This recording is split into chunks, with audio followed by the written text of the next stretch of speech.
Lalit ji, duster कितनी चला दी है आपने? डस्टर करीबन 2 लाख चली है सर। 2 लाख किलोमीटर चला दी। और आपने अपनी स्कॉर्पियो कितनी चलाई थी? स्कॉर्पियो सर मैंने करीबन 4 लाख किलोमीटर चलाई थी। जो ये गाड़ी लेते हैं उसको पूरा निचोड़ते हैं, उसका पूरा पैसा वसूल करते हैं, उसके बाद ये निकालते हैं। और इस गाड़ी के साथ भी यही होने वाला है जहाँ तक मेरा ख्याल है। बिल्कुल सर, बिल्कुल। पहले वो पैकेजेस वगैरह नहीं देते थे, पार्ट्स अवेलेबिलिटी नहीं होती थी। जितना प्यार करोगे ना कार से, तो कार भी आपको उतना ही प्यार करेगी। ये 2000 RPM से पहले ही मतलब D7 में चला जाता है। आज हमारे साथ ललित जी। ललित जी, बहुत बहुत स्वागत है आपका चैनल के अंदर। ललित जी पहले ओन करते थे स्कॉर्पियो, जो कि 4.25 लाख के आसपास इन्होंने चलाई है।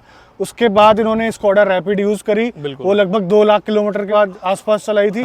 अब ये चला रहे हैं स्कोडा की स्लाविया 1.5 DSG है ये। और अभी और गाड़ियां भी ओन करते हैं, वो है इनोवा, क्रिस्टा और रेनो डस्टर। वो भी अच्छी खासी चला रही है। कहने का मतलब ये है कि इनके पास बहुत तगड़ा एक्सपीरियंस है। अब जानने की ये कोशिश करते हैं कि स्कोडा के बाद स्कोडा ही क्यों? तो स्कोडा से जो सेटिस्फेक्शन लेवल था वो A क्लास था। ऐसा जनरली बहुत लोगों के मुंह से सुनने को मिलता नहीं है। नहीं सर, मेरा एक्सपीरियंस अच्छा था इसलिए मैं भी बोल रहा हूँ। 10 साल मैंने रखी थी रैपिड। अच्छा। तो जो उसकी जो सस्टेनेबिलिटी थी, ड्यूरेबिलिटी लगा लीजिए, build quality, ride comfort, safety parameters, बहुत चीजें थी। सबसे बड़ी बात कि 10 साल तक उसने मुझे तंग नहीं करा। अच्छा, उसको निकालने का रीजन?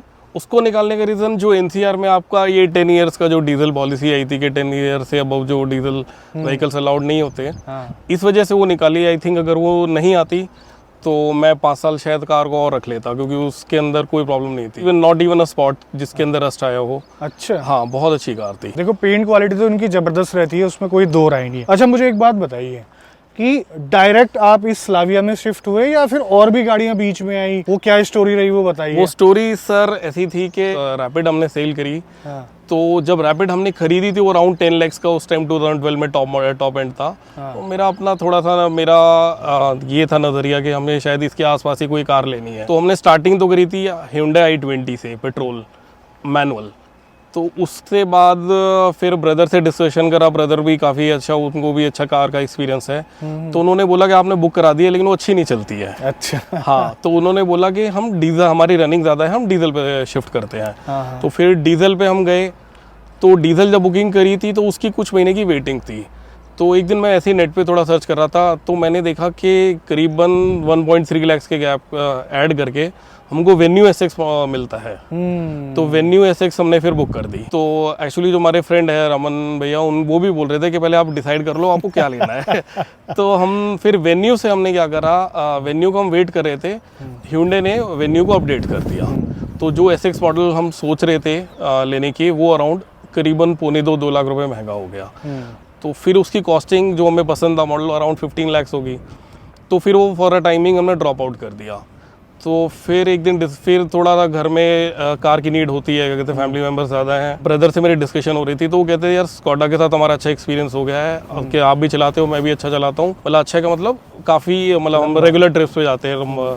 तो कह रहे को और ऐसी कार ले लो कि आप ना मतलब आप सेफ फील करो। कहते अगर हम अब Hyundai या मारुति भी जाते हैं, ऑल्दो अच्छे ब्रांड्स हैं, अब वो बहुत अच्छा कर भी रहे हैं, हर चीज़ में अच्छा है, कह रहे लेकिन अगर हम उसको शायद वैसे ही ना चला पाए जैसे हम चलाते थे, मतलब उसके लिए हमें लगता था कि हमें अपना ड्राइविंग स्टाइल थोड़ा सा चेंज करना पड़ेगा। तो हमने क्या करा, फिर हमने स्कोडा 1 लीटर को बुक कर दिया। स्लाविया की बात कर रहे हैं। कहने का मतलब है इनका टेस्ट खराब कर दिया था रैपिड ने। हाँ, क्योंकि उसका रैपिड ऐसी कार थी, क्योंकि देखो अच्छा सर्कल है, फ्रेंड सर्कल है, कोई ना कोई कार लेते रहते हैं। तो हमने होंडा सिटी भी चलाई थी, मतलब उसके कंपैरिजन में पहले जो रैपिड के टाइम पे एक वरना मेरे फ्रेंड है वो ओन करते थे, तो उनकी कार्स मैंने चलाई थी। तो लेकिन जो स्टेबिलिटी या जो मेरे को कंफर्ट उसमें मिलता था ना, हर तरीके से हाईवे पे जो कंट्रोल मिलता था, क्या कहते हैं कॉर्नरिंग होगी, कुछ भी लगा लो आप उसमें, मतलब वो ऐसी कार थी मेरे हिसाब से, शायद मैं एग्जैजरेट कर रहा हूँ, लेकिन मेरे को कोई प्रॉब्लम नहीं थी उससे। तो इसलिए फिर हमने स्कोडा को ही दोबारा बुक करा। तो 1 लीटर हमने बुक करा था, हमने उसका टेस्ट ड्राइव करी, मेरे को अच्छा लगा। लेकिन मेरे एक और फ्रेंड है, उन्होंने 1.5 स्लाविया, राहुल मेरे फ्रेंड है, उन्होंने ये DSG लिया। जिस दिन मैंने उनकी कार ड्राइव करी तो फिर मेरे को 1 लीटर नहीं अच्छा लगा। इससे क्या हुआ कि जो हमारा बजट था वो 10 का 20 पहुंच गया, जहाँ से हमने स्टार्ट करा था। और जो कार थी वो i20 से स्लाविया पे आ गए हम, और i20 से वेन्यू, फिर स्लाविया, और स्लाविया 1.0, फिर 1.5। देखो, कहने का मतलब इनका ये है कि जब तक आप ये 1.5 वाली स्लाविया नहीं चलाओगे या फिर वर्टस नहीं चलाओगे तो आपको 1 लीटर वाली भी अच्छी 1 लीटर वाली भी अच्छी लगी। मैंने वर्टस भी मैंने ट्राई करा था। मेरे ऑफिस के पास ही, क्या कहते हैं, फरीदाबाद से मैं बिलोंग करता हूँ, मेरे ऑफिस के पास ही उनका शोरूम है। उन्होंने बल्कि मेरे को अप्रोच भी अच्छा करा, अच्छा मेरे को फॉलो करा। इंटीरियर बल्कि उसका मेरे को ज़्यादा अच्छा लगा, लेकिन समहाउ उनका जो आपका डीलरशिप एक्सपीरियंस है उसके मैंने रिव्यूज़ पढ़े थे, वो बहुत अच्छे नहीं थे, इसलिए मैंने वर्टस फिर कंसिडर नहीं करा। और थोड़ा सा लुक्स थोड़ी सब्जेक्टिव होती है, मुझे इसकी लुक्स थोड़ी सी अच्छी लगी। ओके, बाकी गाड़ियाँ दोनों एक जैसी है, कोई इसमें कोई परेशान होने वाली बातें नहीं है। तब स्कोडा में और अब स्कोडा में क्या क्या अंतर है, मैं सिर्फ गाड़ी के बारे में नहीं पूछ रहा हूँ, ये overall experience like sale services type की बातें। एक्सपीरियंस मेरा स्कोडा के साथ लंबा है, लंबा इन द सेंस जब ऑक्टाविया लॉन्च हुई थी, अच्छा, फर्स्ट जनरेशन, तो वो कार भी मेरे फ्रेंड पे थी। तो मतलब फ्रेंड पे क्या है कि ज्यादातर जितना फ्रेंड के पास वो नहीं रहती थी, मेरे पास रहती थी। उससे अच्छी बिल्ड क्वालिटी कार शायद मैंने आज तक नहीं देखी, फर्स्ट जनरेशन ऑक्टाविया। उसके अंदर प्रॉब्लम्स क्या थी, एक उसके सारे पार्ट इंपोर्ट होते थे, सर्विस कॉस्ट बहुत ज्यादा हाई थी। उसके अंदर आपका आगे ही बॉनेट इतना था, डिग्गी बहुत बड़ा था, लेकिन अंदर जो स्पेस था ना बहुत कम था। मतलब मैं एवरेज हाइट का हूँ, 5'9" मेरी हाइट है, लेकिन मेरे लिए भी वो कंफर्टेबल नहीं थी। फिर स्कोडा ने क्या अच्छा करा, जब रैपिड करा वो आई थिंक इन्होंने अपना चाकन प्लांट में यहीं पे मेनली सारे उसके पार्ट्स डेवलप करे थे इन्होंने।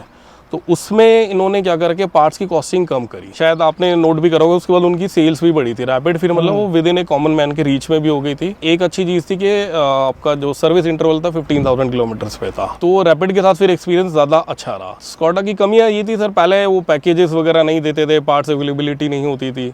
अब थोड़ा सा उस पर थोड़ा उन्होंने ध्यान दिया है, लेकिन रैपिड से और इसमें थोड़ा सा चेंजेस है। रैपिड की जो बिल्ड क्वालिटी है वो इसमें नहीं है इसमें नहीं है वो। लेकिन आप होंडा सिटी या बाकी किसी भी कंपटीशन या आपका वरना हो गया, होंडा सिटी हो गया, इवन जो एसयूवीज है आपका सेल्टोस हो गया, क्रेटा हो गया, इनसे काफी अच्छा है। अभी जो क्रैश टेस्ट रेटिंग अभी हाल फिलहाल में आई, हाँ बिल्कुल, खुशी हुई, हाँ बहुत अच्छा लगा। अच्छा, एक बात बताइए, अभी इसके लोअर ट्रिम्स में भी 1.5 इंजन दे दिया मैनुअल के साथ। हाँ, अगर वो टाइम से आ जाते तो उन पे जाते या फिर भी डीएसजी लेते? नहीं, मेरे को सर डीएसजी ही लेना था। और इस बार थोड़ा सा ये था कि स्कोडा ने जब इतनी मेहनत करी, फीचर्स दिए, तो हमें भी थोड़ी सी मेहनत करके अपना बजट बढ़ा के अच्छी कार लेनी चाहिए। तो इस बार थोड़ा सा लोडेड कार ही लेने का मन था, तो हम इसी पे ही जाते। ऑटोमेटिक ही था मतलब प्रेफरेंस। मैनुअल देखो, मैनुअल वो चलाया है सर, क्या कहते हैं आपका रैपिड चलाई है, कोई मैच नहीं है, मतलब उसका फन वो है। लेकिन अगर आप ओवरऑल एनसीआर में आप सिचुएशन से कोई नेक टू नेक ट्रैफिक है, फिर इवन हाईवेज पे भी जैसे मैं लॉन्ग ड्राइव जाते वगैरह हैं तो कंफर्ट है, मतलब ऑटोमेटिक बेटर लगा मेरे को। ये जो 8 इंच का जो इंफोटेनमेंट सिस्टम है, ये पहली बार देख रहा हूँ मैं, और वाकई में काफी छोटा कर दिया। लेकिन जो टच रिस्पॉन्स है ना, जैसे ये देख सकते हैं आप, काफी अच्छा है इसमें। और साउंड क्वालिटी कैसी है ललित जी? अभी वूफर भी हटा दिया आपने, आप बता रहे थे। साउंड क्वालिटी बहुत अच्छी है सर। साउंड क्वालिटी सब वूफर के हटाने के बाद भी अच्छा। एक्चुअली उसमें क्या है, आप साउंड में क्या देखते हैं ना, क्लैरिटी जो होती है, आवाज फटती नहीं है। उसको अगर आप हाई साउंड, हाई वॉल्यूम पे भी आप सुनेंगे ना, तो सिस्टम की बात अच्छी रहती है। और हम वैसे भी थोड़ा सा लाउड ही सुनते हैं। इसका रीजन है एक सर, कार में कोई वैसे भी कोई नॉइज हो तो आएगा नहीं, तो उसमें फील गुड फैक्टर रहता है। बाकी चलने में तो भाई साहब इसका कोई तोड़ नहीं है, जो ये पिक करती है ना। हाँ, और जो इसकी साउंड है इंजन की, काफी अच्छी लगती है। हाँ, साउंड में क्या है एक्चुअली ना, ये हमारी काफी टाइम बाद कोई पेट्रोल कार ली है हमने तो हमको वो डीजल के सुनने की आदत हो गई थी। बिल्कुल। हाँ, तो लेकिन ये है कि इसके अंदर टॉर्क भी अच्छा है, तो अच्छा पिकअप है, चलने में फन टू ड्राइव है कार। एक और चीज मैं आपसे पूछना चाहूंगा, ये बहुत ही इंपॉर्टेंट क्वेश्चन है यार। हाँ जी, कि आप बिजनेसमैन है, आपकी बहुत रनिंग होती है, जैसे आपकी पुरानी गाड़ियां हैं काफी चल चुकी है, जो अभी है घर पे वो भी काफी चल चुकी है। हाँ जी। उसके बाद पेट्रोल गाड़ी लेने का कैसे सेंस बना, और जेब में भारी पड़ रही है क्या ये एक्चुअल में? नहीं सर, जेब पे भारी नहीं पड़ रही है। पेट्रोल गाड़ी लेने का रीजन ये था कि हम ना इमोशनली बहुत अटैच है कार से। अच्छा। जब हमको 10 साल बाद अपनी रैपिड देने पड़ी ना, तो हमने सोचा कि यार कार, और हमारा कहने का मतलब हम जल्दी कार सेल करते ही नहीं है। अच्छा। हाँ, ऐसा नहीं है कि नया कुछ लॉन्च हो गया था ले लिया। आप लो, अच्छी चीज लो, उसको लॉन्ग टर्म तक रखो। ललित जी, डस्टर कितनी चला दी है आपने? डस्टर करीबन 2 लाख चली है सर। 2 लाख किलोमीटर चला दी। कौन सा मॉडल है आपका? वो है 2016 नवंबर।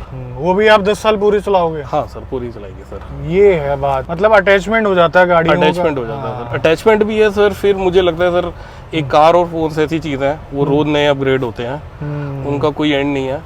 हाँ, लेकिन अनटिल एंड अनलेस अगर कार में कोई बहुत बड़ी प्रॉब्लम नहीं आए, तो उसको चेंज करना मतलब मेरे को नहीं लगता कि करना चाहिए। और दूसरी चीज ये भी है कि देखो, लंबा रखता है ना जो गाड़ियों को, वो भरोसा दिखाता है मारुति, हुंडई, इस टाइप की गाड़ियों में, है ना। बट आपने स्कोडा ली है तो काफी लोगों का जो है ना दिमाग खुलेगा कि देखो रिलायबिलिटी है इन गाड़ियों में, तभी लोग इसको सेलेक्ट कर रहे हैं लंबा चलाने के लिए। और इनके पास तो एग्जांपल भी है, इनकी पुरानी जो रैपिड है वो कार रखने का जो अपना तरीका है ना सबका अलग होता है। अब वो जैसे आप कहने का मतलब आप जितना प्यार करोगे ना कार से, तो कार भी आपको उतना ही प्यार करेगी। अब हमने टाइमली उसकी सर्विस हमने कराया, हम कार को भगाते भी है ना तो मतलब हाथ देख के कि रोड्स पे ऐसे नहीं है कि मतलब आपको गड्ढों में आप उसको गुजारे हो, तो आप कार को प्रॉपर मेंटेन करके रखिए, कोई इशू नहीं है। मारुति और hyundai का ना सर एक एडवांटेज है जो मेरे को लगता है स्कोडा के पास नहीं है, उनका सर्विस नेटवर्क बहुत स्ट्रॉन्ग है। और आपने अपनी स्कॉर्पियो कितनी चलाई थी? स्कॉर्पियो सर मैंने करीबन 4 लाख किलोमीटर चलाई थी। 4 लाख किलोमीटर चलाई थी। और कितने साल रखी थी स्कॉर्पियो? सर वो भी करीबन 10 साल रखी थी। उसको सेल करने का रीजन दूसरा था सर।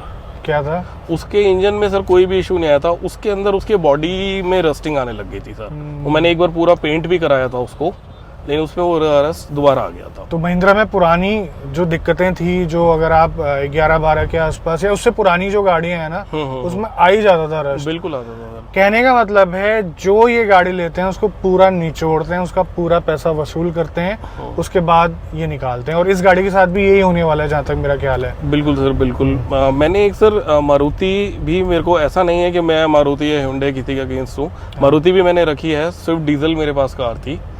तो चांस की बात है, वो एक बार अराउंड 60-65 की स्पीड पे ही थी, तो एक वो पत्थर आया, मतलब वो थोड़ा सा बारिश उड़ती दिखा नहीं, तो उस पे वो चढ़ गई थी और वो 2 बार ऐसे क्या कहते हैं टम्बल कर गई थी कार।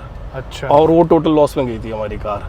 तो एक फैक्टर ये भी है कि थोड़ा सा या तो हमारा ड्राइविंग स्टाइल हमको लगता है कि ठीक नहीं है, या फिर क्वालिटी इश्यूज है, क्योंकि बैलेंस या कॉन्फिडेंस आपको इन कार पे मिलता है वो शायद नहीं मिल पाता उसमें। बाकी ये फ्यूल एफिशिएंसी क्या दे देती है? सर ड्राइविंग हैबिट्स अगर ठीक है ना आपकी, मतलब जैसे मैं भी क्या करता हूँ, कभी कभी थोड़ा सा मस्ती में आ गए तो, क्योंकि नई कार है, या वैसे भी लगा लीजिए कि कभी वो पंच उसका फील करने के लिए आप एक्सेलरेट कर देंगे, तो उसमें तो फ्यूल एफिशिएंसी जाती। तो लोकल में आई थिंक सर 13-14 बहुत अच्छा है, और हाईवे पे 19-20 आराम से देगी, बहुत आराम से। एक बात बताइए, कोई इशू आया क्या इस गाड़ी में, या फिर अभी आप फेस कर रहे हो कोई? सर इसमें इशू एक है, एक इशू ये है कि जो इसका आपका ड्राइवर साइड जो विंडो है, ये वाला, हाँ, 1 टच अप डाउन है, तो ये 1 टच डाउन हो जाता है, लेकिन कई बार इसको जब आप अप करेंगे तो वो पूरा नहीं आता, वापस चला जाता है। ओके, कई बार? हाँ, मतलब हुआ है, मतलब फ्रीक्वेंटली हो रहा है ये। अच्छा। हाँ, एक ये इसके अंदर थोड़ा सा मेरे को इशू आया है, ये काफी गाड़ियों में है, सुनने में मिला है। हाँ। अब वो स्कोडा बोलते हैं ये भी शायद सॉफ्टवेयर अपडेट से ठीक हो जाएगा, लेकिन अभी दिखाया नहीं है, देखते हैं जरा, क्योंकि इसका सर्विस इंटरवल अभी हुआ नहीं ना। अब गर्मियों के सीजन चल रहे हैं, 1.5 में तो वैसे कोई इशू है नहीं, तो एसी आपको कैसा लगा? अभी जिस हिसाब की गर्मी पड़ रही है यहाँ पर 40 डिग्री के आसपास पहुंच चुका है टेम्परेचर। हाँ जी। हाँ, तो कैसी है इसकी एसी की परफॉर्मेंस? एसी अच्छा है सर, अभी तो अच्छा है। एक थोड़ा सा वेंटिलेटेड सीट का ऑप्शन दिया है ना, हाँ। अभी बाकी हमारी किसी कार में नहीं, इसमें है तो, लेकिन वो भी बेनिफिशियल है। तो मेरे ख्याल से इससे भी जब एक्सट्रीम टेम्परेचर जाएगा आपका, वेंटिलेटेड सीट थोड़ा सा सपोर्ट करेंगे। बिल्कुल, बड़े काम की चीज है। और कहाँ कहाँ जाने का प्लान है इस गाड़ी के साथ? ये लोकल में ही चलेगी? नहीं सर, जाना था, लेकिन क्या होता है ना, घर में जब आपके पास दूसरी कार हो, थोड़ा सा MUV SUV हो, हाँ। तो प्रेफरेंस वो हो जाती है। लेकिन हाँ, ये है कि अब इसको लिया है तो एटलीस्ट जो हमारे रेगुलर रूट्स है, चंडीगढ़ हो गया, जयपुर हो गया, मनाली, मैं शायद साल में 6 बार नैनीताल और मसूरी जाता हूँ।